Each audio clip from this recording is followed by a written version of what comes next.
Questa è l'isola delle maschere, è l'isola di rituali ancestrali che da sempre hanno accompagnato la condizione dell'isolanità.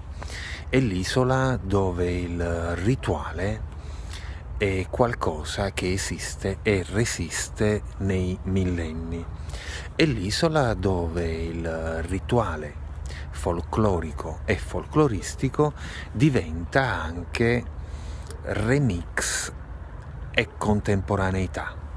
Penso a Massimiliano Vacca, che a partire dalla tradizione ancestrale delle maschere e dei mascherai isolani, a partire dagli Ssadores e dai Mammutones, elabora delle sue maschere che oggi come allora hanno sempre la finalità di esorcizzare il male ed il maligno.